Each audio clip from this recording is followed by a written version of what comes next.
Commanding the dawn of time, Goddess Izuna bestowed governing power upon dragons for the seas, sacred beasts for monsters, and royalty for humanity. Echoing through the ages, those ancient myths survive within the kingdom walls as true stories today. Breathing life into the tranquil woods, a gentle voice calls out to Canary as squirrels forage for food. Standing resolutely in a falling breeze, Gerald earnestly asks Canary to remain by his side. Stunned by the unexpected plea, a flustered Canary asks Gerald what the matter is. Gerald pierces her with an intensely serious and unwavering gaze. Pulling her into a desperate embrace, Gerald swears upon his sword to protect Canary above all else. Holding her close, he passionately begs her to remain with him. Blushing furiously, Canary panics internally as she wonders why this sudden confession is happening. Thus begins the tale of a banished former noble lady, rescued from the forest by a prince, awakening as a saint during a lavish tea time. Tension fills the grand hall as a massive crowd of nervous young ladies gathers. Trembling with anticipation, the girls whisper that the diva will finally be chosen from the choir members. While others dream of catching a noble's eye as the saintess, Canary drools over the memory of yesterday's juicy jam-filled cake. A robed official steps forward to command the murmuring room's attention. Grasping his ornate staff, an elder surveys the room and notes that everyone has finally assembled. Clearing his throat, the elder declares the kingdom's tradition of a saintess appearing when the inheriting king reaches 18. Because the saintess's magic manifests strictly through song, young ladies of the exact age are recruited into the Royal Choral Society.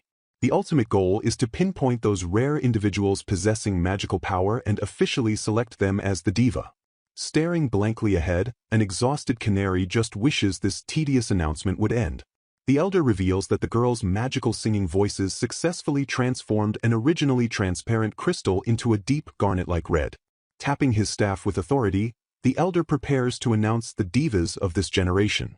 As the crowd buzzes over the 4 confirmed individuals, Canary focuses entirely on her rumbling stomach and the impending tea time. The elder proudly calls forward Lady Brenda Slay, Lady Emily Adams, and Lady Rachel Nicholson.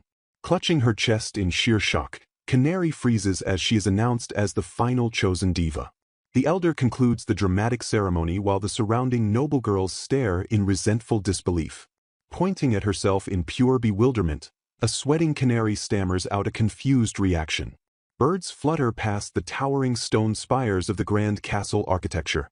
During the subsequent tea party, Canary happily shoves food into her mouth while ignoring the judging peers around her. The other ladies glare in disgust, mocking Canary for vulgarly devouring dish after dish in massive bites. Hiding a cruel smirk, Lady Rachel questions Canary's uncivilized upbringing before arriving at the Viscount's house. Another lady subtly leans in to spread a sinister, circulating rumor. The vicious girls theorize that the crystal only reacted to Canary because she possesses the terrifying blood of a demon or magical beast. A sudden voice abruptly slices through their malicious gossip. The voice chastises them for becoming so absorbed in idle conversation that they let their food grow cold. The gossiping ladies jolt backward in utter shock at the unexpected interruption. Oblivious to the tension, Canary happily chews her meat, noting it is wasteful to let delicious food cool. Ignoring the disruption, the snobby ladies excitedly agree that Lady Rachel must be the true saintess. They completely dismiss the counterfeit forest lady, certain the real saintess sits among their refined group. Sipping her tea with a confident smirk, Rachel notes that true magical utility remains unknown until the grand unveiling. Sometime later, Canary finds herself ambushed by 2 furious adults shouting about rumors of her quarreling at the tea party. Canary's adoptive parents forcefully scold her, deeply shocked that a noble lady would ever consider engaging in fisticuffs. They angrily question her about a rumored, disgraceful quarrel. Defending herself, Canary points out they know she isn't of true noble birth and strictly denies throwing punches or flying kicks. She suddenly reminisces about her adoptive mother Lamia's final wish to eat delicious food and drink wine as if bathing in it. To grant Lamia the soft bed she desired for her aching back, Canary agreed to become the Viscount's adopted daughter to repay the great benefactor who raised her. Before being taken in by the Mallet household a year ago, Canary lived in sheer poverty with the centenarian apothecary. The Viscountess had relentlessly insisted upon adopting the young girl. To keep her vital promise, Canary studied desperately to join the choral society, enduring endless dance lessons in heavy, cumbersome dresses. She remains fiercely grateful that Lamia passed away peacefully in a soft bed rather than a hard wooden cot strewn with thin straw. Staring down her adoptive parents, Canary demands to know their true purpose for taking her in.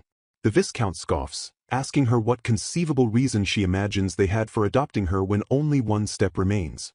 He strictly commands her to capture the Crown Prince's heart at the unveiling and marry into royalty, or at least awaken as the Saintess. Realizing their true, greedy intentions, Canary sighs in quiet resignation.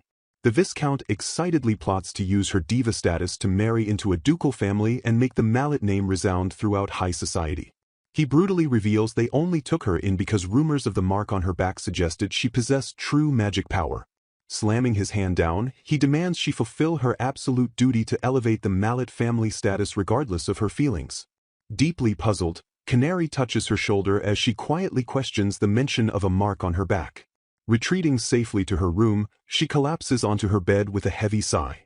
She utterly detests the idea of marrying the Crown Prince and being used merely as a tool for their social climbing. Canary fondly remembers Lamia as a greedy but reliable woman who smacked her with a frying pan, preferring her over the hypocritical, doll-faced nobles. Slapping her cheeks, she decides that dwelling on such matters solves nothing and fiercely resolves to lift her spirits by eating. Striding across the quiet room, Canary violently grabs the ornate servant bell to summon the maids. The sharp ring of the silver bell echoes clearly through the silent corridors of the grand estate. When a maid arrives, Canary enthusiastically orders strong tea, candied fruits, and a cream-filled berry pie. She joyfully celebrates that eating delicious food is the single true benefit to becoming a noble lady. She hungrily anticipates the massive serving plates piled high with endless sweet treats. Clasping her hands together, her bright eyes sparkle with pure, unfiltered excitement at the coming feast. The scene shifts dramatically to the grand unveiling day as an enormous crowd chatters under the glowing chandeliers. Gazing out at the packed venue, Canary shrinks back slightly at the astounding number of people in attendance. The crowd murmurs in deep awe as a poised and dignified Lady Rachel steps forward into the light. Taking deep, steadying breaths, Canary desperately tries to calm her aggressively racing heart. A nearby noble whispers that today naturally marks the most significant day in the entire kingdom.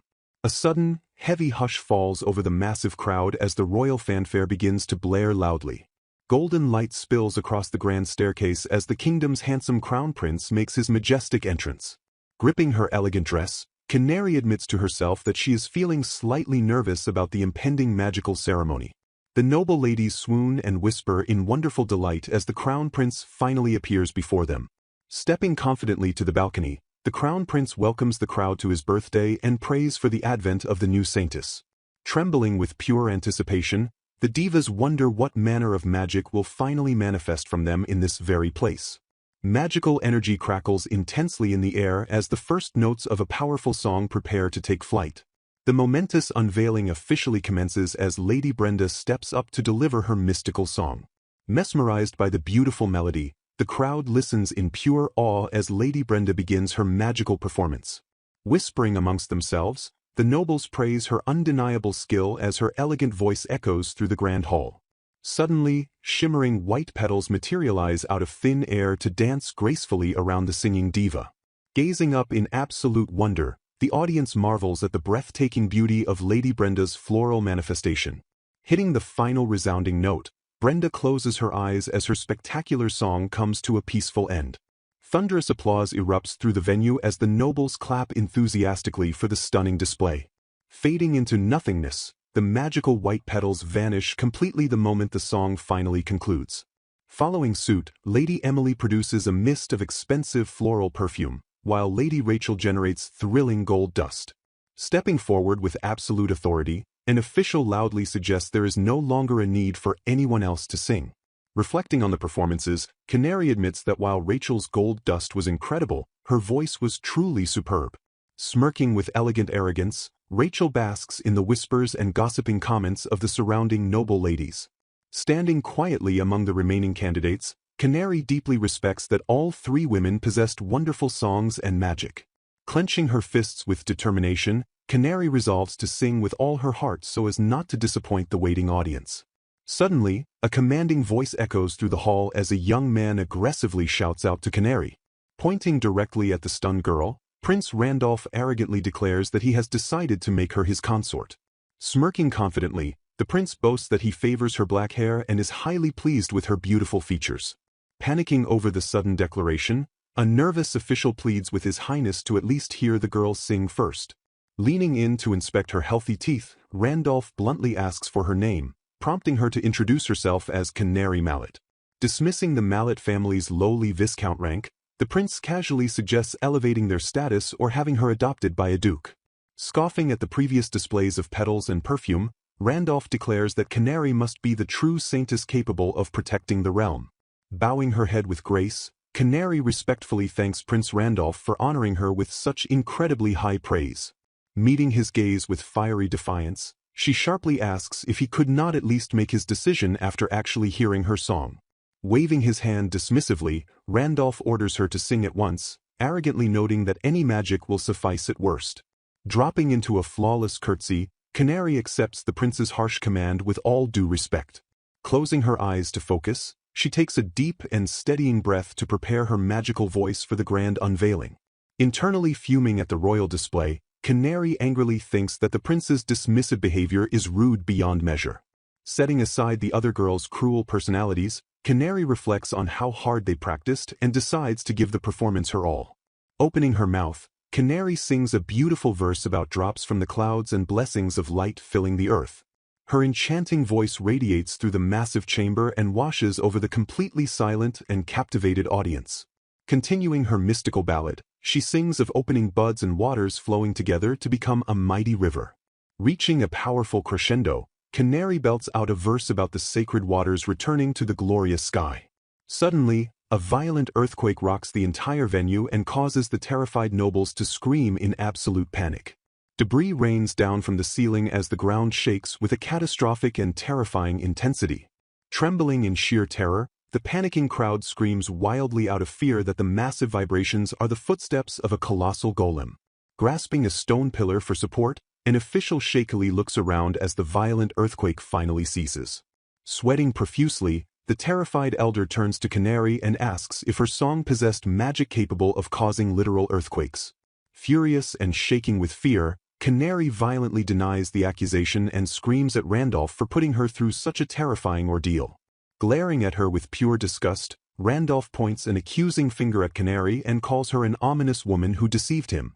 Staring back in utter bewilderment, Canary freezes in pure shock, never once dreaming that the ceremony would come to this disastrous end. Without a shred of mercy, Prince Randolph violently declares Canary Mallet officially banished from the entire kingdom. Furious at the disastrous unveiling, Prince Randolph angrily vows to hold the Royal Choral Society director completely responsible. Mocking the terrifying display, the cruel noble ladies burst into tears of laughter while wondering if mere footsteps caused the earth tremor. Taunting Canary without mercy, the girls joke that the massive tremor was just her starving stomach growling or her heavy body shaking the ground. Still reeling in absolute shock, Canary clutches her head at the horrifying realization that her voice possesses such incredibly dangerous magic. Gripping her dress tightly in quiet despair, she solemnly reflects that it would have been far better to possess no magic at all. Approaching with a heavy heart, a solemn maid presents a formal letter of dissolution to a quietly resigned Canary. Gazing softly out the window, Canary completely accepts that her disastrous royal banishment was bound to happen eventually. The maid regretfully informs Canary that the Viscount has ordered her to sign the adoption dissolution papers alongside her permanent palace banishment. Blushing slightly, the sweet maid tearfully thanks Canary for always sharing snacks and deeply wishes she had a parting gift to offer. Smiling gently to comfort the girl, Canary warmly thanks the kind maid and assures her that the sweet sentiment alone is more than sufficient. Carrying a small travel bag, Canary silently walks away from the grand estate and leaves her adoptive noble life completely behind. Passing through the bustling town square, she quietly keeps her head down to avoid the lingering stares of the commoners. Aggressive whispers fill the streets as townspeople point at the disgraced girl who caused massive trouble before the crown prince. Subtly gesturing toward the quiet outcast, a woman eagerly shares the vicious rumors spreading throughout the fearful kingdom. The gossiping villagers agree that the depressed-looking girl completely brought the banishment upon herself by causing a terrifying earth tremor. Leaving the restrictive town walls far behind, a beaming Canary dramatically throws her arms up and loudly celebrates her ultimate liberation. Striding joyfully down the open, dusty road, a massive and uncontainable smile stretches completely across her excited face. Humming a cheerful tune, she happily skips along the dirt path as the heavy, suffocating burden of noble life finally lifts from her shoulders. Laughing out loud, Canary violently rejoices that she no longer needs to pretend to be a prim lady and can successfully return to her free life. Realizing she must never use magic again, she happily accepts the strict condition as a remarkably small price for escaping her stifling existence. Strolling deep into the lush woods, Canary reflects that she never could have imagined meeting the person who would completely change her future here. Coming to a sudden halt, she plants her boots firmly on the deeply familiar and comforting forest path. Stretching her arms wide toward the canopy, she eagerly soaks in the breathtaking and nostalgic view of her gorgeous forest home. Inhaling the wonderful scent of trees and earth, Canary triumphantly declares to the open sky that she has truly returned home at last. Brimming with unstoppable joy, she leaps gracefully into the air with a bright, completely carefree giggle. Rustling leaves echo softly through the tranquil woods as she skips happily and freely along the winding dirt trail. Shaking off her lingering shock, she decides it is no longer of any concern that her beautiful song caused a terrifying earth tremor. Strolling past the bushes, she admits some lingering regret over losing noble meals but eagerly anticipates eating familiar forest food once again. Suddenly, a chorus of familiar squeaks and rustling leaves thoroughly catches her joyful and excited attention. A massive group of adorable woodland squirrels wildly rushes out to excitedly greet their long-lost returning friend. Kneeling down with a bright smile, Canary warmly welcomes the excited animals and loudly announces to the forest that she is finally home. Petting the fluffy squirrels, her racing heart swells with pure happiness to actually have someone lovingly waiting for her return. Smiling at her furry friends, Canary enthusiastically promises to treat them to delicious jam if they show her the best fruit trees. Standing back up, a brief wave of sadness forcefully hits her as she remembers that her beloved Lamia is no longer waiting at the house. Shaking off the sudden gloom, she bounds down a familiar shortcut and excitedly invites the happy squirrels to pick mushrooms for dinner. Smiling brightly at her woodland companions, Canary confidently assures them she is completely fine because they are all here with her. Suddenly, an alert squirrel points its tiny paw toward a dense patch of bushes to frantically signal a strange, approaching presence. Peeking carefully through the thick foliage, Canary violently gasps in pure shock at an incredibly unexpected and alarming sight. Two mysterious figures lie severely injured on the forest floor as a desperate voice frantically pleads for them to hang on. Observing their highly unusual attire, Canary intensely wonders if the injured strangers are travelers from afar who lost their way or suffered a vicious beast attack. Spotting the two injured strangers, Canary violently gasps as pure panic washes over her face. Struggling to support his severely wounded master, Alvin desperately asks if she is the master of the house. Begging for immediate sanctuary, the exhausted attendant pleads for a safe place to rest before time completely runs out. Sensing imminent danger, Canary suddenly shouts a frantic refusal as the men reach for the front door. Throwing her arms up in a sheer panic, she screams at the top of her lungs for them not to touch the handle. Rushing forward with wide eyes, she forcefully reiterates her desperate warning for the strangers to stay back. Furious at her sudden outburst, Alvin fiercely defends their utmost courtesy while Canary begs them to step away. Reaching the door, Canary reveals a deadly trap rigged with poison-coated arrows that nearly claimed their lives. Deactivating the lethal mechanism with a swift click, she warmly invites the battered travelers to enter safely and rest. Staring in absolute bewilderment, Alvin listens as she explains that locals completely avoid the deadly and well-known area. Gesturing toward the dim interior, Canary politely instructs the weary men to remove their shoes and use the nearby bed. Bowing her head, she humbly apologizes for the heavy dust while Alvin graciously appreciates her immense hospitality. Observing their high-status attire, Canary silently deduces that the remarkably polite attendant must truly be a good person. Struggling to stay conscious, the severely injured master groans a weak apology while acknowledging their heavy debt to her. Breaking the heavy silence, Canary gently addresses the two mysterious men resting in her dusty home. Realizing his social misstep, a deeply apologetic Alvin bows respectfully and admits they should have introduced themselves first. Smiling warmly, the young girl introduces herself as Canary and politely asks for their names in return. Placing a hand over his chest, the loyal attendant formally introduces himself as Alvin. Gesturing to the wounded man beside him, Alvin respectfully introduces his master as Lord Gerald. Brushing past the pleasantries, Canary firmly declares she must immediately fetch medicine to tend to Gerald's severe wounds. Analyzing their highly unusual attire, Canary curiously asks the travelers where their distant country is located. Alvin swiftly explains that their homeland is situated about a half-day's journey away by carriage. Nodding in quiet understanding, Canary immediately sets off to gather the necessary medical supplies. Stepping into a dark storage room, she groans in deep disgust at the suffocating dust and thick spiderwebs. Blowing away the heavy grime, she carefully inspects the abandoned compounding equipment and excitedly notes it is still usable. Rummaging through the cluttered shelves, Canary triumphantly locates the exact herbs needed for a potent wound medicine. Gathering the raw ingredients, she fondly recalls learning to compound general medicines by watching Lamia work for decades. Returning swiftly to the main room, Canary announces the medicine is ready and requests to see Gerald's terrifying wound. Clutching the freshly made salve, Canary silently thanks Lamia for teaching her the skills to save this dying man.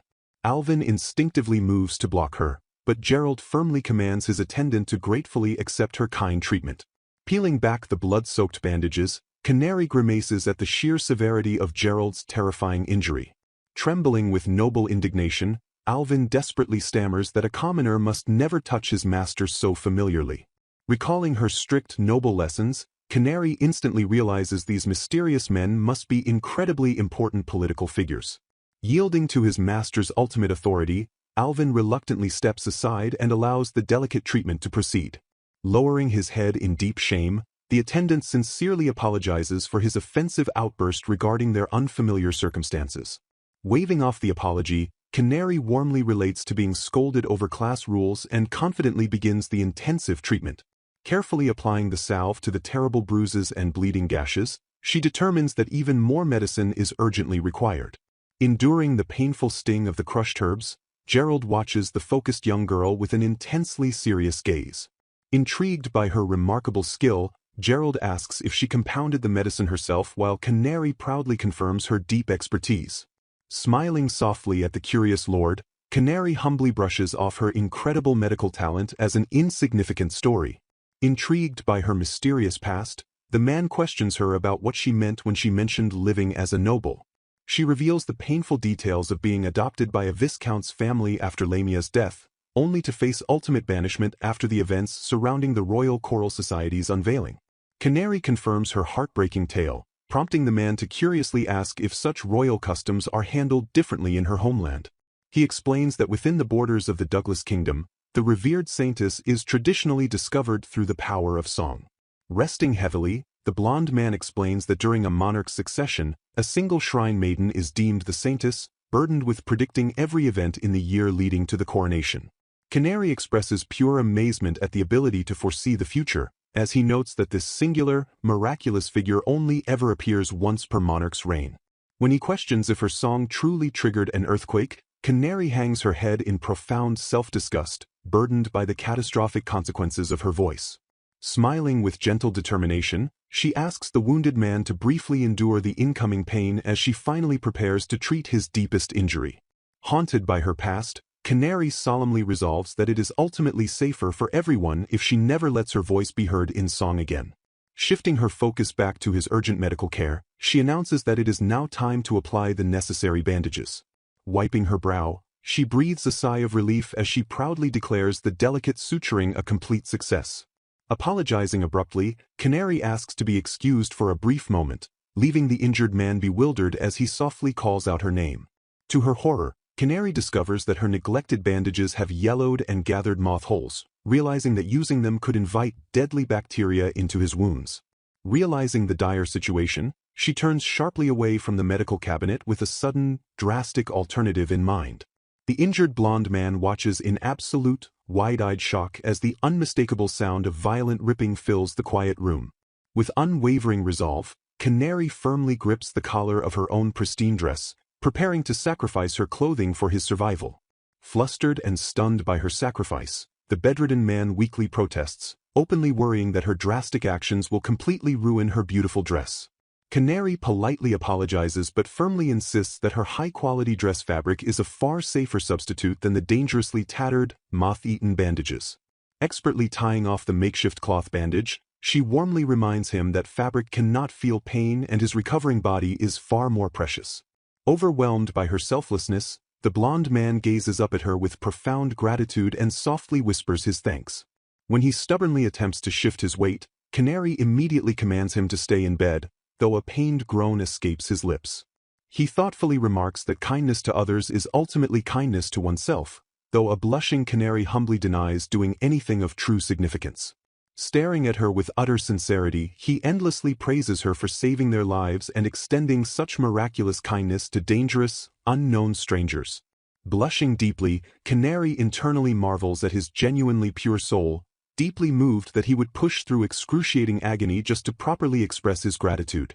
The quiet, dimly lit room settles into a peaceful silence, as the gentle evening breeze rustles outside the rustic window. Holding a small, flickering oil lamp, Canary navigates the darkened room as the warm flame casts a gentle, comforting glow across her face. The severely injured blonde man finally rests in his bed, while his stoic companion maintains a vigilant, silent watch on the floor nearby. Exhausted from the harrowing ordeal, the stoic companion finally succumbs to fatigue, softly breathing as he falls asleep sitting upright. Moving with careful precision, Canary quietly whispers for the man to wait as she tends to his needs in the dark. The injured blonde man violently tosses and turns, groaning in sheer agony as the fiery pain in his wounds violently rejects the embrace of sleep. Placing a gentle, soothing hand on his burning forehead, Canary realizes with a spike of dread that his fever has returned and his relentless pain forbids any rest. His face absolutely drenched in a cold, agonizing sweat, the blonde man weakly opens a single, tired eye to look at his savior. Panting heavily, he weakly warns his caretaker that wandering outside into the unforgiving darkness is far too dangerous at this late hour. She calmly explains that she only ventured out to refill the empty water jug, but he urgently interrupts, revealing that he heard the ominous sound of the door opening. Staring down into the dark, rippling surface of the drawn water, Canary brushes off his protective concern by stating she is perfectly accustomed to the harsh lifestyle. Offering a tender smile, she sits faithfully by his bedside to provide a fleeting moment of comforting respite from his suffering. Gently wiping his feverish face with a cool, damp cloth, she softly inquires if the soothing relief is enough to finally grant him a little bit of sleep. Promising to never leave his side until the morning light breaks, Canary urges the wounded man to close his eyes and sleep with absolute peace of mind. He stubbornly demands that she immediately cease her dangerous nightly trips into the forest, confessing that his intense worry for her safety makes it entirely impossible to sleep. Utterly surprised by his deep, selfless concern, Canary sits in stunned, heartwarming silence by his bedside as he finally allows his exhausted eyes to close. Lowly stirring from her quiet slumber, Canary softly whispers an affirmation as the pale light of morning begins to creep into the silent cabin. Sitting up from her makeshift resting place on the hard wooden floor, the young woman groggily wipes the lingering sleep from her weary eyes. Realizing she dozed off completely by accident, Canary stretches her arms high above her head and admits she fell asleep before she even knew it. Approaching the bedside with a gentle hand, she checks the blonde man's forehead and sighs in immense relief upon discovering his dangerous fever has finally gone down. Standing tall with renewed energy and purpose, the resilient girl softly mutters a determined phrase to properly steel herself for the busy day ahead. Throwing her arms out wide in a vibrant stretch, Canary enthusiastically declares it is time to start preparing for the crisp new morning. Meanwhile, the heavily bandaged patient shifts uncomfortably in the large wooden bed, letting out a low groan as consciousness slowly returns to him. Blinking against the unfamiliar morning light, Gerald weakly opens his tired eyes and silently observes the rustic ceiling of the small cabin. Stepping outside to pump fresh water into her large wooden bucket, Canary notes with satisfaction that the gathered supplies should be perfectly sufficient for a while. Exhaling a long breath of relief, the hardworking girl gently wipes the damp sweat from her brow after completing her grueling morning chores. Returning swiftly to the warm cabin, she curiously wonders aloud how the crackling hearth and her bubbling cooking pot are doing. Lifting the heavy wooden lid off the cast-iron pot, Canary smiles warmly as the rich, savory aroma of a delicious hot breakfast instantly fills the room. Stepping respectfully into the room, Alvin politely bids Lady Canary a good morning, prompting her to warmly inquire about his current physical condition. Instead of offering an immediate answer, the dark-haired knight solemnly looks down at the thick medical bandages securely wrapped around his broad chest. Noticing his sudden hesitation, Canary tilts her head in genuine confusion and softly asks if something is terribly wrong with his deep wounds. Expressing sincere gratitude for the hot breakfast she prepared, Alvin deeply apologizes for forcing her to work so tirelessly early in the morning. Staring intently at his bandaged torso, he astonishingly reveals that his severe wound does not hurt at all, which Canary cheerfully assumes is not a bad thing. Unbuttoning his shirt to reveal the sutured flesh, Alvin explains that despite being heavily swollen and highly feverish yesterday, there is absolutely no pain whatsoever today. Offering a bright and innocent smile, Canary happily insists that his sudden lack of agonizing pain is truly a wonderful development. Furrowing his brow in deep suspicion, Alvin notes that his blue-black bruises have inexplicably turned pale yellow, prompting him to question exactly what kind of medicine she applied. Humbly downplaying her own healing skills, Canary suggests it might be Lord Gerald's strong constitution at work since she has never heard of her highly reputed medicine working to this extreme extent. Shaking his head with absolute certainty, the sharp-eyed knight firmly declares that it is totally incorrect to assume this miraculous healing is merely the effect of standard medicine. Slightly bewildered by his intense reaction, Canary innocently explains that she personally compounded the herbal medicine herself and used to regularly sell it in the nearby town. Reaching into his pocket, Alvin reveals a badly bent magic tool amulet and confesses he was also struck by a devastating blow that likely broke his collarbone. Shocked by this sudden revelation, Gerald stares at his loyal companion in sheer disbelief, asking how he could possibly keep such a serious injury a total secret. Bowing his head in sincere apology, Alvin solemnly explains that the chaotic and bloody events of yesterday simply did not provide the appropriate time to mention it. Pulling back his collar, Alvin astonishingly demonstrates that his nearly black internal bleeding has mostly healed in just one night, despite him never applying any medicine at all. As Canary gasps in pure shock, Alvin firmly states that while discussing the situation with Lord Gerald, a very specific realization finally came to mind regarding these bizarre healing anomalies. Nodding in quiet agreement, Gerald admits how truly mysterious the situation is, confessing he would have never noticed the bizarre healing if Alvin had not brought it up. Suddenly overwhelmed by sheer panic, Canary violently waves her hands in the air and frantically begs the two noblemen to desperately wait before continuing their serious train of thought. Desperately trying to change the heavy subject, she quickly points out that they are obviously important people who normally must be addressed with proper honorifics and the title of Lord. Gesturing nervously toward the two handsome men, the flustered girl explicitly emphasizes that this high-class status clearly applies to both Lord Gerald and Alvin.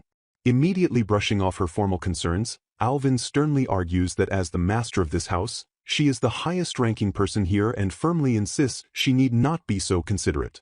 Attempting to properly establish their social dynamics, Canary sheepishly points to herself and formally reveals that she is currently 19 years old. Bowing respectfully to the young hostess, the stoic dark-haired knight promptly introduces his own age, stating clearly that he is 20 years old. Chiming into the sudden age discussion, Gerald casually mentions he is 16, though Canary strongly feels both men project an aura far older and grander than herself. Rubbing her neck awkwardly, Canary begs them to drop the lady title and simply call her by her first name, humorously admitting that being treated too politely literally makes her back incredibly itchy. Scowling deeply at the casual request, Alvin strictly protests that while dropping her honorific is acceptable, addressing Lord Gerald without proper respect is far too rude and horribly disrespectful. Cutting off his loyal knight with a massive smile, Gerald cheerfully orders Canary to confidently drop his honorifics as well, enthusiastically urging her to just call him Gerald. Blushing softly at the heartwarming display of genuine friendship, Canary smiles warmly in the peaceful cabin, deeply relieved by their newfound closeness and familiar bond. Staring intently at the young woman, Alvin deeply admires Canary and boldly declares her his absolute lifesaver. He passionately lists her countless selfless deeds, marveling at how she braved the dangerous night forest and tore her own clothes to save them. Overflowing with sheer gratitude, the knight proclaims her the most wonderful woman he has ever met who demands nothing in return.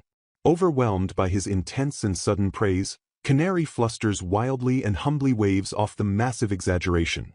Gerald firmly agrees with his loyal knight, revealing that his agonizing pain completely vanished the moment he heard her gentle singing voice. Stepping closer with a warm smile, the blonde noble formally requests permission to call her comfortably without honorifics. Alvin nods in solemn agreement, recalling how the soothing lullaby instantly erased his dull bruises and lulled him directly to sleep. Shifting the serious conversation, Alvin focuses intensely on the mystical properties hidden deep within her beautiful song. Canary frantically denies the magical claim, absolutely terrified that her cursed voice only causes devastating earthquakes. Changing his tactical approach, Gerald thoughtfully inquires about the astonishing age of her late caretaker named Lamia. Relaxing slightly under his gaze, Canary explains she frequently sang soothing lullabies to Lamia long before any destructive magic awoke. She nostalgically recounts asking the elderly woman about her impressive age when she was just a curious 10-year-old child. Brimming with immense pride, Lamia had loudly boasted that her extreme longevity stemmed entirely from mastering complex herbal medicine. The two men gasp in pure shock as Canary cheerfully recalls celebrating Lamia's incredible 100th birthday milestone. Pressing for more specific timeline details, Gerald carefully asks exactly when the remarkable centenarian finally passed away. Alvin stares in utter disbelief, realizing Lamia completely shattered their kingdom's historical longevity record by surviving to 104. Gerald passionately deduces that only a legendary great saintess wielding life-prolonging magic could possibly achieve such an impossible feat. Canary blinks in absolute confusion, completely failing to grasp the massive and world-shifting implications of their intense deduction. Leaning forward with burning curiosity, Gerald urgently asks exactly how old she was when she first began singing to the elderly woman. Her eyes light up with sudden recognition as she recalls singing a demon-warding song to a bedridden Lamia at merely 4 years old. Gerald continues rapidly connecting the dots, stunned to learn the crippled woman miraculously recovered enough to actively forage for wild mushrooms. The young noble methodically pieces together the shifting timeline, sharply noting Lamia was already severely weakened and completely bedridden in her 90s. He triumphantly reveals the undeniable truth that Lamia miraculously regained her youthful vitality the exact moment a 4-year-old Canary began to sing. Pointing directly at her with unwavering conviction, Alvin declares her a wielder of incredible magic, prompting Canary to wave her hands in frantic denial. The two men confidently conclude her melodies possess immense healing power, leaving the humble girl completely bewildered by the sudden revelation. Canary stubbornly argues that her official magic awakening ceremony was a total failure, loudly insisting she possesses no such supernatural gifts. Rubbing his chin in deep analytical thought, Gerald smartly suggests her magical abilities simply require a very specific type of song to fully activate. He brightly explains that her official ceremony failed simply because she had already awakened her legendary powers many years prior. Addressing her lingering trauma, Alvin notes the kingdom has no historical record of earthquakes, making the disastrous coincidence highly suspicious. He further explains that wielding multiple magic types is strictly impossible, deepening the bizarre mystery of the destructive tremor that ruined her life. Staring intensely at the wooden floorboards, Gerald boldly theorizes that magic was never the true cause of the devastating earthquake. Snapping his head up, Gerald suddenly shifts his sharp gaze toward Alvin, instantly sensing a subtle and dangerous change in the atmosphere. Alvin confirms the strict magical laws of their entire world, deeply pondering the hidden implications of her terrifying and misunderstood power. Gerald murmurs cryptically about unknown external forces potentially having dark business within the peaceful borders of the Douglas Kingdom. The perceptive noble confidently suggests that crossing into the country will finally unveil the true, shifting nature of their dangerous situation. A thunderously loud stomach growl suddenly shatters the tense, serious atmosphere gripping the small wooden cabin. Breaking the awkward silence instantly, Canary cheerfully claps her hands together and brightly declares it is time to finally eat. The two tense noblemen instantly relax their guarded postures, exchanging warm chuckles as the delicious aroma fills the cozy room. Eagerly grabbing his wooden spoon, Alvin digs right into the hearty meal with a delighted, hungry smile plastered across his face. Shoveling the hot food joyfully into his mouth, the young lord passionately declares the simple rustic stew to be absolutely delicious.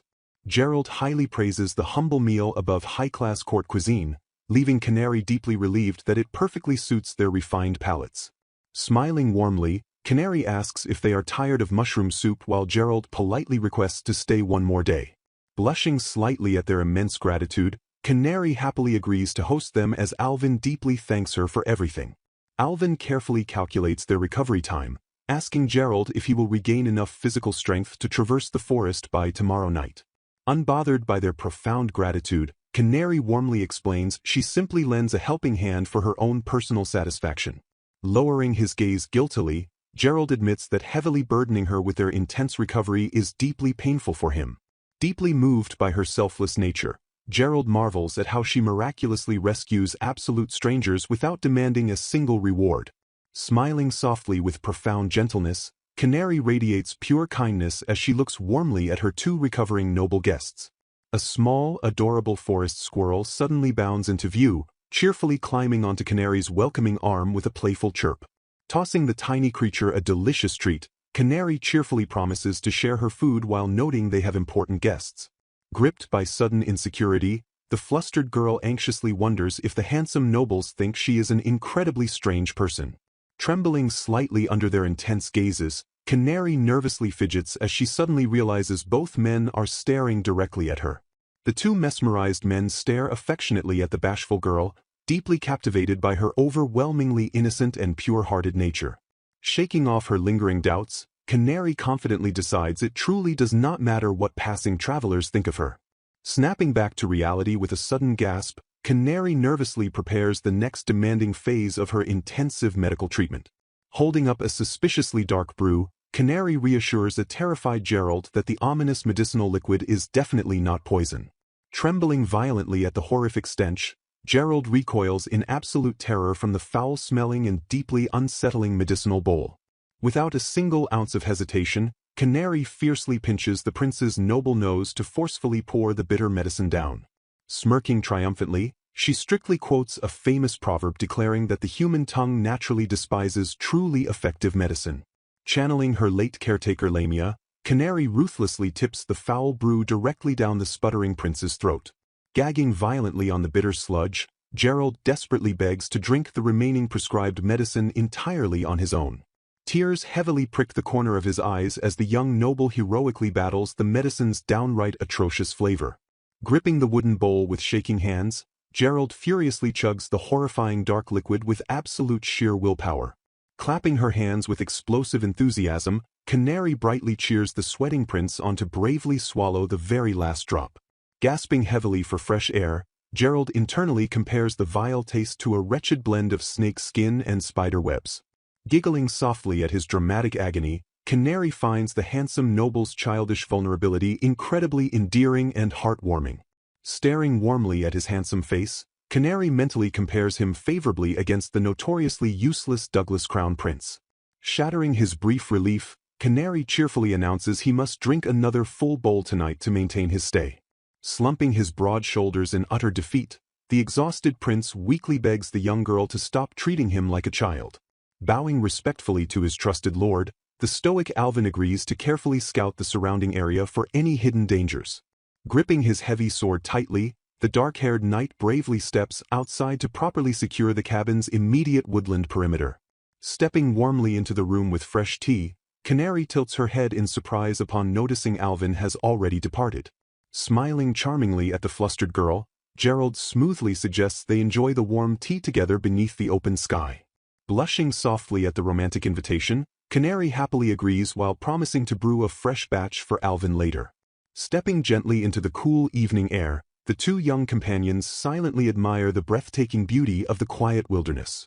Gazing up at the glittering cosmos, Gerald peacefully remarks on how beautifully the bright stars shine in this relaxing place. Chuckling softly, Gerald jokes that suffering severe injuries isn't terrible if it means relaxing, prompting a swift scolding from Canary. Shifting to a serious tone, Canary curiously asks what heavily injured them, gasping in shock when Gerald reveals a massive golem horde. Utterly bewildered by the terrifying concept, Canary innocently admits she has only heard vague rumors of creepy stone dolls. Confirming the massive threat, Gerald gravely notes their extreme danger while Canary insists none naturally exist within the entire kingdom. Staring darkly into the shadowy woods, Gerald ominously explains that mindless golem swarms violently slaughter both livestock and innocent people. Gazing out over the serene moonlit landscape, Canary quietly wonders aloud why such terrifying and unnatural monsters mercilessly attack humanity. Explaining the horrific nature of the monsters, Gerald reveals that golems are mud dolls cursed by an evil wizard into moving.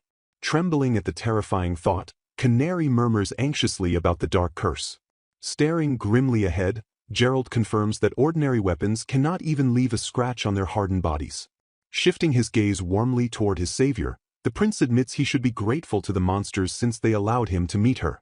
Blushing softly at his sweet words, Canary quietly agrees with his bright silver lining. A peaceful silence settles over the two companions as they share a quiet moment beneath the vast night sky. Gazing in sheer admiration, Canary silently marvels at how Gerald's blonde hair sparkles radiantly in the soft light. Overwhelmed by his striking beauty, she happily compliments his jewel-like eyes while he humbly insists he requires no thanks. Beaming with absolute delight, the cheerful girl enthusiastically declares how much she truly likes his beautiful features. Flustered by her sudden praise, Gerald passionately returns the compliment by praising her gorgeous warm eyes and glossy black hair. Leaning closer, the handsome prince confesses that her soothing lullaby and gentle voice healed him from the very core of his heart. Basking in the profound tranquility, he passionately declares that her delicious food has given him the most peaceful days of his entire life. Touched by his immense praise, Canary admits she had completely lost her confidence after causing massive trouble with her destructive song. Staring deeply into her eyes, Gerald earnestly wishes these perfectly peaceful days could continue together forever. Suddenly breaking the heavy romantic tension, Canary frantically apologizes for failing to provide any sweet snacks with their tea. Chuckling at her abrupt shift, Gerald politely thanks her as she eagerly moves to pour him another fresh cup. Sheepishly rubbing her head, Canary confesses she devoured 4 massive jars of preservation jam right before leaving the Viscount's estate. Astonished by her massive appetite, Gerald stares in sheer disbelief at the girl who managed to eat horse-sized portions entirely by herself. Giggling without an ounce of shame, Canary proudly admits she is a massive glutton who absolutely loves eating delicious food. Suddenly turning serious, Gerald locks eyes with the cheerful hostess and firmly notes that she is 16 years old. Leaning in with an intense gaze, the nervous prince carefully asks if she already possesses a lover or a promised future partner. Releasing a massive sigh of relief upon hearing her firm denial, Gerald smiles warmly and assures her there is no need to rush romance.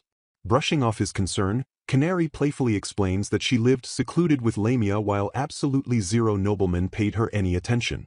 Praising her late caretaker's brilliance, Gerald listens as Canary recalls enduring harsh tree branch beatings just to learn her skills. Sipping the warm brew, Gerald highly praises her exceptional cooking skills and the incredibly delicious tea she prepared. Recalling her past, Canary notes Lamia lived peacefully in this unclaimed forest because her vast herbal knowledge sparked dangerous rumors elsewhere.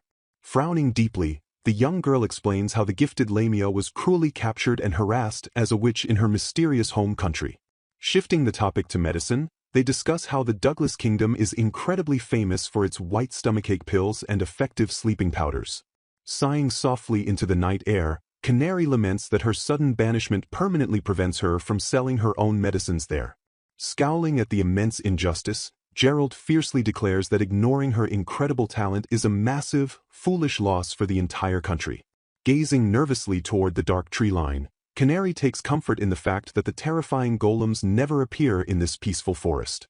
Shivering in fear, she anxiously wonders aloud if the Douglas Kingdom's royalty can actually manage to defeat the beasts using powerful magic. Clutching her chest tightly, Canary dreads the absolute certainty that her weak magical song could never compete against such horrors. A suffocating silence instantly crashes over the pair as they ominously imagine a massive, bloodthirsty monster suddenly attacking their serene camp. Snapping out of her dark thoughts, Canary turns to her handsome companion with a deeply concerned look flashing across her face. Locking his intense, jeweled eyes squarely on her, Gerald readies himself with a look of absolute, unwavering determination. Stepping boldly forward, the brave prince fiercely vows to protect her with his life. Flustered by his sudden heroic declaration, Canary frantically stammers while waving her hands in pure shock. Blushing heavily at his protective warmth, she admits her happiness but hesitates to accept his permanent guardianship. Ignoring her frantic protests, Gerald calmly instructs her to tightly grip the hilt of his heavy sword with both of her hands. Utterly bewildered by the bizarre request, Canary slowly reaches for the weapon while nervously asking what on earth he is planning to do. Kneeling with unwavering resolve, Gerald fiercely pledges his absolute loyalty to the one holding his sword, calling upon the raw power of the four primal elements. He boldly declares that the combined forces of wind, water, earth, and fire should ruthlessly punish him if he ever dares to break this sacred promise. Bewildered by the intense ritual, Canary nervously stammers until Gerald gently instructs her to formally accept the blade and press its heavy hilt directly against her forehead. Following his precise instructions, the young girl carefully touches the cold metal to her skin, sealing the mystical pact as a sudden surge of energy washes over them both. Stepping back with a proud smile, the handsome noble proudly explains that this ancient oath of the sword officially makes her the absolute master of his blade. Still utterly confused by the magical weight of the ceremony, Canary awkwardly lowers the weapon and asks if her simple performance was truly sufficient. Locking his intense jeweled eyes with hers, Gerald passionately vows to fiercely protect Canary above all else should any dangerous threats ever arise. Blinking in pure astonishment, Canary slowly processes the gravity of his eternal vow before cautiously asking exactly what happens now. Flustered by her innocent lack of comprehension, Gerald struggles to fully explain that the magical oath is a profoundly sacred and unbreakable bond between two souls. Hesitating for a brief moment, Canary nervously fidgets with her hands as she ponders the incredibly heavy burden of such a serious lifelong commitment. Suddenly beaming with bright determination, Canary enthusiastically declares that she too will try her absolute best to actively protect Gerald from harm. Clenching her small fists, the spirited girl firmly insists that a completely one-sided protective relationship is entirely unfair to both of them. Bursting into genuine laughter, the amused prince passionately admits that he has never met such a wonderfully unique and highly entertaining woman in his entire life. Chuckling warmly, Gerald happily agrees to her terms for the time being, prompting Canary to hopefully ask if this officially makes them friends. A shadow of sudden sadness crosses her face as she quietly wonders if their newfound friendship will eventually fade back into mere passing acquaintances. Gazing sadly at the wooden floorboards, she notes that he will inevitably leave tomorrow, lamenting how painfully soon their lonely farewell must arrive. Smiling through her quiet melancholy, Canary warmly thanks him for the incredibly fun day, cherishing her first proper conversation with people in a long time. Feeling intense dread over the impending loneliness, she warmly invites him to visit her home anytime, deeply valuing the comforting warmth that chased away her deep anxieties. Shattering her melancholic thoughts instantly, Gerald steps forward with burning intensity and boldly commands her to leave the dark forest and come with him. Utterly speechless at the sudden massive proposal, Canary freezes entirely in place as shock waves violently ripple through her tense body. Wrapping his strong arms tightly around her small frame, the desperate prince pulls her into a deep embrace while openly begging her to stay by his side. Flustered and gasping for air, the thoroughly embarrassed girl stammers wildly until Gerald suddenly realizes his intense grip is literally suffocating her. Clutching her violently spinning head, Canary internally panics over his extremely out-of-character boldness, frantically wondering what on earth has gotten into him.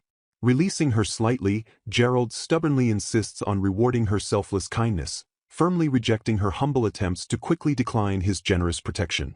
Knowing she loves the peaceful forest, the noble fiercely declares his burning desire to properly repay her, brushing past her protests that it is completely unnecessary. Sensing her deep hesitation, Gerald masterfully shifts his tactical approach and smoothly promises to provide plenty of incredibly sweet and delicious snacks. Her eyes lighting up instantly at the mention of food, the incredibly simple-minded glutton drops all resistance and eagerly agrees to his brilliant offer. Sealing the victorious deal, Gerald promises to treat her to massive, delicious feasts at every single destination on their journey until she is completely full. Grinning from ear to ear, Gerald exhales a massive sigh of relief and joyfully declares how much he truly looks forward to traveling with her tomorrow. Radiating pure excitement over the promised endless feasts, Canary flashes a brilliant smile and happily echoes his enthusiastic and warm sentiment. Staring around her quiet home, the young girl happily realizes that exploring the world with Gerald completely beats enduring crushing loneliness in the empty cabin without Lamia. Clapping his hands together decisively, the proactive prince announces that the matter is finally settled and they must immediately prepare a travel pass. Just as Alvin steps back into the small clearing, Gerald turns to his loyal knight and confidently declares that Canary will be joining their dangerous journey. Bowing respectfully without a single ounce of hesitation, the stoic dark-haired knight instantly accepts the sudden command as his master's absolute will. Canary blinks in sheer confusion as the two men exchange formal nods, while Gerald warmly welcomes his trusted guard back at the perfect time.